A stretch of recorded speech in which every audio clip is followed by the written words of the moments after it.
I'm confused, people.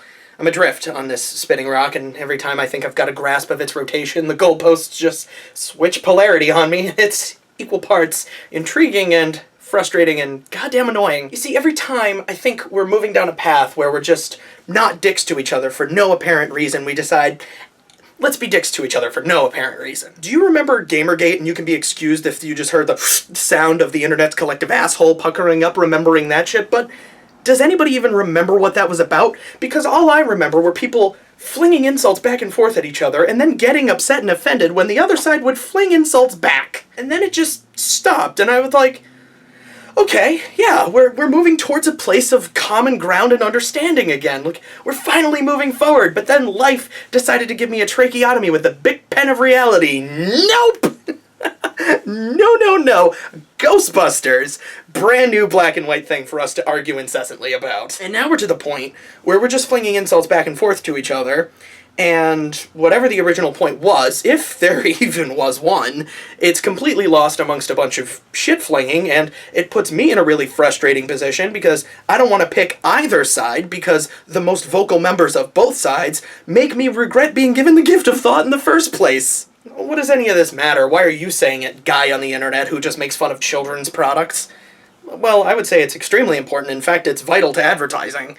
Because, you see, companies only have about 30 seconds to fully advertise you on their products.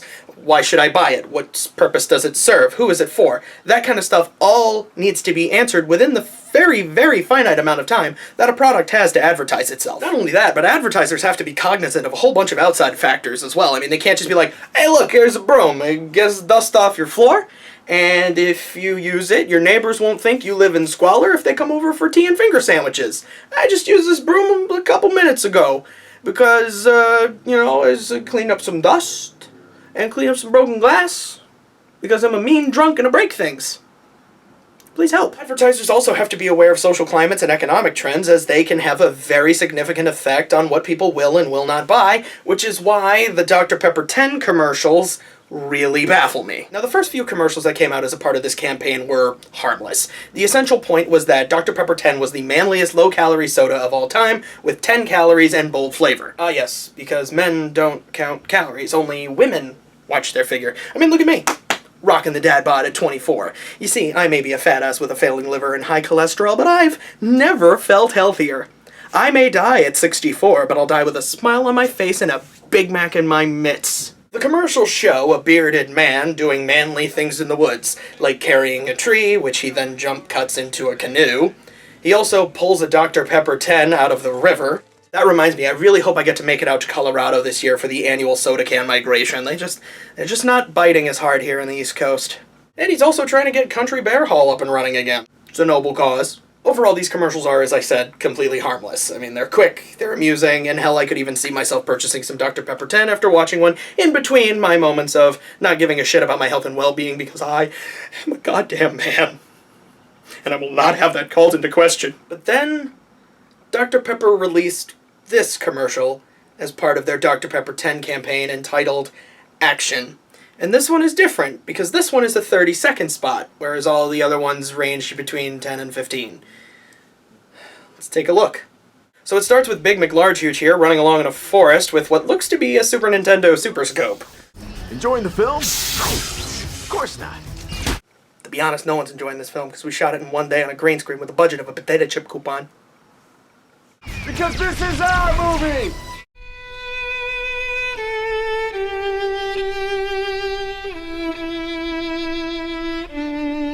It's only 10 manly calories, but with all 23 flavors of Dr. Pepper. It's what guys want! You don't know my life, generic action protagonist, man. Then he throws his titanium alloy Dr. Pepper can at a bamboo shaft that was already broken before he hit it. It's kind of like if you would watch like an old animation and there were parts of the scenery that looked different from other parts of the scenery, so that way you could tell which ones were going to get animated. Anyway, throwing his crushed empty soda can, a weapon of immense mystic power, causes a net to fall on some bad guys who would have driven their motorcycles into the net anyway. So you can keep the romantic comedies and lady drinks. We're good. Oh, don't you be dissing lady drinks. I mean, they know how to mix some fucked up shit. That would knock you on your insecure ass. Dr. Pepper 10, it's not for women! I'm sorry, could we repeat that? Dr. Pepper 10, it's not for women! Wow. I mean, have you ever heard somebody say something and it just floors you? That's what happened to me when I first heard this commercial. I mean, stay away from our soda, ladies. I mean, Lord knows you've already taken away enough from us men. I mean, when has it ever been socially acceptable for women to like diet soda anyway? What? I could maybe understand if this had some sort of a basis and even a stereotyped reality. But it doesn't. I mean, men and women both scarf down soda by the fucking truckload. There's nothing manly or womanly about calories. I mean, soda is literally one of the most unisex drinks on the planet, outside of water, which is basically, in itself, uncarbonated plain Sprite, which could also be used to describe Bud Light. Completely irrelevant zing. Take that, Bud Light. Fucking nasty garbage that you are. That's right. Dis Bud Light. Fuck Bud Light. Hate that shit. Now, this commercial is parody. It has to be. There's no other explanation. It's clear to me that the goal was, hey, let's get a bunch of bloggers with thin skin, or people who are more overreactive than squirrels on heroin, to post this shit to their Tumblrs, and then we'll get tons of publicity and make a shit zillion dollars. And obviously their plan worked, because they still sell Dr. Pepper 10. People either got the joke or didn't care.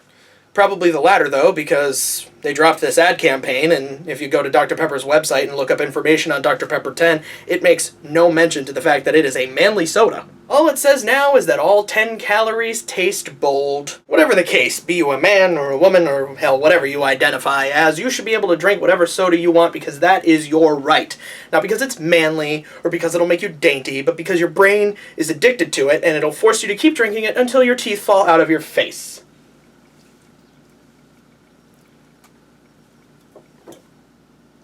And that's America.